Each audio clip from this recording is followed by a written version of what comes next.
BBC Urdu کے programme سیربین میں خوش آمدید. ہمارے لندن اسٹوڈیو سے میں ہوں عالیہ ناز کی. دستخط ہو گئے, خط پہنچ گیا. برطانیہ کے یورپی یونین سے نکلنے کا عمل شروع ہو گیا. ملک ایک نئے راستے پر چل نکلا, لیکن یہ راستہ جاتا کہاں ہے؟ شام میں 4 ایسے علاقوں سے لوگوں کو بحفاظت نکالنے کا معاہدہ طے پا گیا جو گزشتہ 2 برس سے حکومتی فورسز یا باغیوں کے محاصرے میں ہیں. اور ان پینٹنگز اور انہیں بنانے والے فنکار سے ملیے گا جو پاکستانی ورثے کو مصوری کی جدید ٹیکنیک کے ساتھ پیش کرتے ہیں.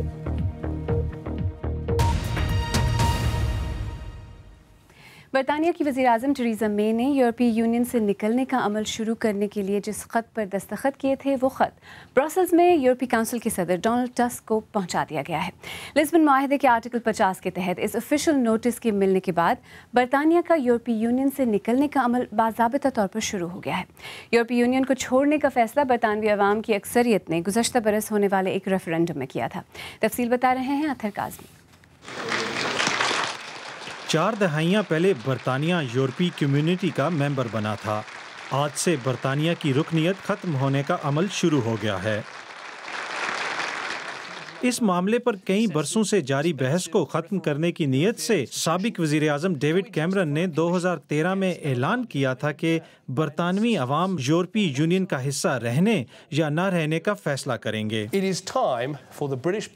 وقت آ گیا ہے کہ برطانوی عوام اس معاملے پر اپنی رائے دیں اور یورپ سے برطانیہ کے رشتوں کی نوعیت کا فیصلہ کریں. گزشتہ برس مختلف خیالات رکھنے والے سیاستدانوں نے یورپ کا حصہ رہنے یا نہ رہنے کے حق میں مہم چلائی اور جون میں عوام نے حتمی فیصلہ دے دیا. عوام کی اکثریت نے یورپی یونین سے علیحدگی کے حق میں ووٹ دیا. اس فیصلے پر کچھ لوگ بہت خوش تھے جبکہ کچھ لوگوں کے چہروں پر مایوسی عیاں تھی. ڈیوڈ کیمرن کو استعفیٰ دینا پڑا تھا. ملک کو نئی سمت میں لے جانے کے لیے نئی قیادت کی ضرورت ہے. نئی وزیر اعظم نے آغاز سے ہی عوام کے فیصلے کا احترام کرنے کا اعلان کیا. بریگزٹ کا مطلب ہے بریگزٹ. ہم اسے کامیابی سے کریں گے. یورپی یونین کو چھوڑنا ایک نیا تجربہ ہے. یہ یقیناً پیچیدہ ہوگا. وزیر اعظم کی جانب سے اس خط پر دستخط کے بعد یہ عمل آج سے شروع ہو رہا ہے. ڈاکٹر افتخار ملک انگلینڈ کی باتسپا یونیورسٹی میں یورپین اسٹڈیز کے پروفیسر ہیں. میں نے کچھ دیر پہلے ان سے بات کی اور پہلے یہی جاننا چاہا کہ آرٹیکل 50 کے اطلاق کے بعد کیا برطانیہ اور یورپی یونین کے ساتھ رہنے کا کوئی رستہ باقی نہیں رہا؟ لگتا تو یہ ہے جی کہ یہ 2 سال تک نیگوسیشنز رہیں گے اور ان کے دوران جو اکنامک اور پولیٹیکل اور ملٹری الائنسز کے بارے میں ریلیشن شپ ڈیولپ ہوتی ہے اس پہ سارا ڈیپینڈ کرتا ہے. برطانیہ کے یورپ کے ساتھ تاریخی تعلقات ہیں. یہ ایک مکمل ڈائیورس تو نہیں ہے لیکن برطانیہ اپنی اٹانومی اور اپنے اکنامک اور سوشل اور پولیٹیکل رولز جو ہے ان کو الگ کرنا چاہتا ہے.